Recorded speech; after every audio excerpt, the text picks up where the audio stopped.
नमस्कार फ्रेंड्स, जय जगन्नाथ। मु अविनाश आपको स्वागत कर इतिहास और रहस्य चैनल रे। आज भिडियो रे आमे माने औरंगजेब समय रे जजिया कर किपरि आदाय करा जाउतला से विषय जानिबा।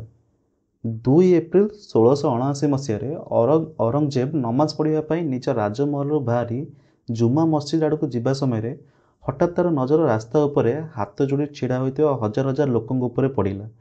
यही सब लोक नॉन मुस्लिम थिले, माने मुस्लिम व्यतीत अन्य संप्रदायर लोक थिले, जेपरिक सिख, हिंदू, सिख, जैन, बौद्ध धर्मावलम्बी लोक मैंने थिले और जजिया कर हटाइबा पई औरंगजेब निकट में प्रार्थना करने आसीथिले। किंतु औरंगजेब कहार भी कथा शुणी नथिला और निजर सैनिक मानक लोक मानक ऊपर हाथी चढ़ाई देबा पई आदेश देइथिला। औरंगजेबर आदेश शुणा मात्रे ही तार सैनिक मैंने रास्ता उपर हाथी दौड़ाई देते, जहाँफल कि अनेक निरीह लोक हाथीर पाद तल चकड़ी होई मृत्युवरण करते। एहीपरि भाव औरंगजेब पाखक जजिया कर हटाइबा पई अनुरोध करने आसीथिबा लोक मानक मृत्युमुख को ठेली दि जाइतिला। जजिया कर कहबा गले यह एक धार्मिक टैक्स थिला, जहाँकि केवल नॉन मुस्लिम माने मुस्लिम धर्मावलम्बी लोक मानक छाड़िकी अन्य जो धर्मावलम्बी लोक थे जो कि हिंदू, सिख, जौन धर्मावलम्बी लोक मान यह आदाय करा जाउतिला। एही टैक्स मोहम्मद बिन कासिम शासन ठारू आरंभ होइतिला। एहा परे फिरोज शाह तुगलक, सिकंदर लोदी, अलाउद्दीन खिलजी एपरिक अकबर समय मध्य आदाय करा जाउतिला। मात्र 1564 मसीह अकबर यह बंद कर देइतिला। एहापर जहांगीर और शाहजहां यही टैक्स को लगाई नथिले, किंतु कट्टरपंथी औरंगजेब जजिया कर को पुणी थे लागू करथिला। एहा सह अनेक हिंदू मंदिर को भांगिबा आदेश देइतिला। औरंगजेब जे कि निज पिता शाहजहां को बंदी करी निजर भाई दारा शिकोह को जनता सम्मुख में अपमान दे शरीर मुंड अलग करी हत्या करी कटा मुंड को निजर बंदी पिता शाहजहां पाखु पठाइथिला। एहासह निजर अन्य भाई मान हत्या करी दिल्लीर सिंहासन में बसीथिला। एभली जड़े क्रूर और कट्टरपंथी व्यक्ति जनता प्रति किपरि उदार हो पारिथांता। दिल्लीर सिंहासन को अख्तियार करी निजको बादशाह घोषणा करने मात्रे ही औरंगजेब निजर असली रूप देखाइबा आरंभ करथिला। बादशाह बनवा मात्रे ही औरंगजेब नॉन मुस्लिम जेपरिक हिंदू, सिख, जैन धर्मावलम्बी लोक मानक हैरान और निर्यातना देवा आरंभ कर देथिला। एहार आरंभ से निजर सैनिक मानक विभिन्न प्रकार हिंदू मंदिर भांगिबा आदेश देवा सह आरंभ करथिला। इतिहासकार जदुनाथ सरकार मतरे औरंगजेब बादशाह बनवा परे ओडिशार कटक जिल्लार आरंभ करी पश्चिम बंगर मेदिनापुर पर्यंत विशेष अधिकारी मानक नियुक्ति देइथिला और यही अधिकारी मानक आदेश देइथिला जे एही क्षेत्र में समस्त 10 रु 15 वर्ष पुराना सबु मंदिर को भांगी देबा पई और एहाठारु अधिक पुराना मंदिर सबूर रक्षणाबेक्षण न करने, जहाँफल कि यही सब मंदिर आपे आपे भांगीजीव। औरंगजेब मंदिर भांगिबार कार्य शाहजहां समय ही आरंभ कर देइतिला। कहुए जे 1644 मसीह औरंगजेब जब गुजरात गवर्नर थिला सही समय से अनेक गुड़िए हिंदू मंदिर को भांगी देइतिला। एहा सह चिंतामणीश्वर मंदिर पवित्रता को नष्ट करने यही मंदिर भितर गाई काटिक हत्या करने सह यही मंदिर को भांगी देइतिला। एहीपरि भावे गुजरात सोमनाथ मंदिर, यूपीर काशी विश्वनाथ मंदिर उपर औरंगजेब आक्रमण करथिला। एहा सह मथुरार श्रीकृष्ण जन्मभूमि उपर तैयारी होइतिबा केशवराय मंदिर को संपूर्ण भांगी देई एहा उपर एक मस्जिद निर्माण करथिला और यही क्षेत्र नाम परिवर्तन करी एहार नाम इस्लामाबाद रखिथिला।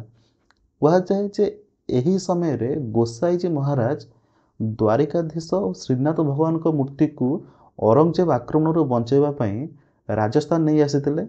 यही खबर जितेबाला मेयर महाराणा राज सिंह पाखरे पहुँचीला तो से गोसाईजी महाराज को पाखक पत्र लिखिथिले जे आपण यही मूर्ति को मो पाखक नहीं आसतु, यार सुरक्षा मु करिबी। यही मूर्ति मानक निकट में पहुँचापी औरंगजेब को मोर 1 लाख राजपूत योद्धा मान सम्मुखीन होगा पड़ो। यापर गोसाईजी महाराज मूर्ति नहीं महाराणा राज सिंह निकट में पहुँचते और महाराणा राज सिंह भगवान द्वारकाधीश मूर्ति को कांकरोली रे और भगवान त्रिनाथ मूर्ति को नाथ द्वारा स्थापन करते।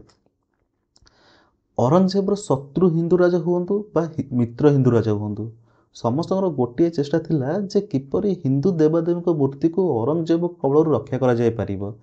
ସେଥିପାଇଁ ସେତେବେଳର ବିକାନେର ରାଜା ମହାରାଜା ଅନୁପ ସିଂ, ଯିଏକି ଔରଙ୍ଗଜେବ ତରଫରୁ ଦକ୍ଷିଣରେ ସୈନିକମାନଙ୍କ ନେତୃତ୍ୱ କରୁଥିଲେ ଓ ସେଠୁ ଫେରିବା ସମୟରେ ତାଙ୍କର ପ୍ରଚେଷ୍ଟା ଏହା ଥିଲା ଯେ କିପରି ଅଧିକରୁ ଅଧିକ ମୂର୍ତ୍ତିକୁ ବିକାନେର ନେଇଯିବେ, ଯେଉଁଥିପାଇଁ ଔରଙ୍ଗଜେବ ଏହାକୁ ଧ୍ୱଂସ କରିପାରିବ ନାହିଁ।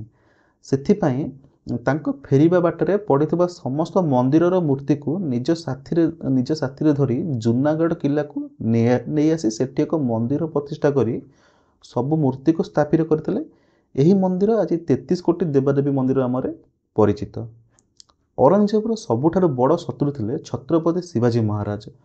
ଅନେକ ପ୍ରଚେଷ୍ଟା ପରେ ବି ଔରଙ୍ଗଜେବ ମରାଠାମାନଙ୍କ ବିଦ୍ରୋହକୁ ରୋକିପାରିନଥିଲା ଓ ମରାଠାମାନଙ୍କ ବିରୁଦ୍ଧରେ ସୈନ୍ୟ ଅଭିଯାନ ଯୋଗୁଁ ଔରଙ୍ଗଜେବର ରାଜକୋଷରୁ ପାଣି ଭଳି ପଇସା ଖର୍ଚ୍ଚ ହେବାକୁ ଲାଗିଲା।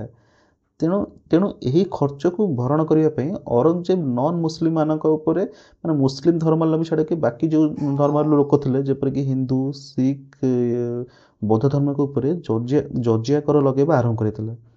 ଏହି ଜଜିଆ କରକୁ ଅପମାନିତ କର ମଧ୍ୟ କୁହାଯାଏ, କାରଣ ଏହି କରକୁ ନନ୍ ମୁସଲିମମାନଙ୍କଠାରୁ ବିଭିନ୍ନ ପ୍ରକାର ଅପମାନିତ କରାଯାଇ ଆଦାୟ କରାଯାଉଥିଲା। ଯେପରିକି ଜଣେ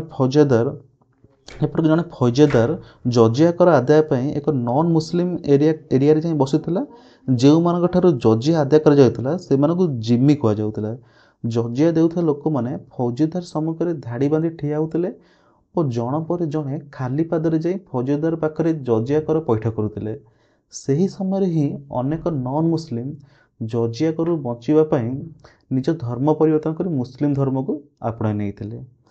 ଔରଙ୍ଗଜେବର ଏହି କଠୋରତା ଯୋଗୁଁ ହିଁ ଭାରତର ବିଭିନ୍ନ ଜାଗାରେ ଔରଙ୍ଗଜେବକୁ ବିରୋଧ କରିବା ଆରମ୍ଭ ହୋଇଯାଇଥିଲା ଓ ଶେଷରେ 23 ମାର୍ଚ୍ଚ 1707ରେ ଔରଙ୍ଗଜେବର ମୃତ୍ୟୁ ପରେ ମୋଗଲ ଶାସନ ପତନ ଆରମ୍ଭ ହୋଇଯାଇଥିଲା।